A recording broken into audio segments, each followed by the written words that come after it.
Hello my all dear viewers and my subscribers, welcome to my channel.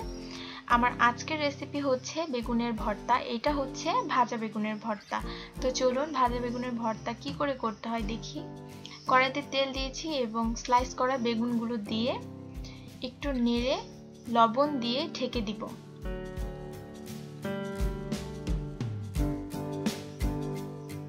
দেখুন বেগুনটা ভাজা হয়ে গেছে। তো এখন আমি এই ভর্তাটা পাটায় করব। তো পাটাতে নিয়েছি শুকনা মরিচ, স্বাদ মতো নিয়েছি পেঁয়াজ এবং এটাকে বেটে নিব। আপনারা চাইলে ব্লেন্ডারে করতে পারেন।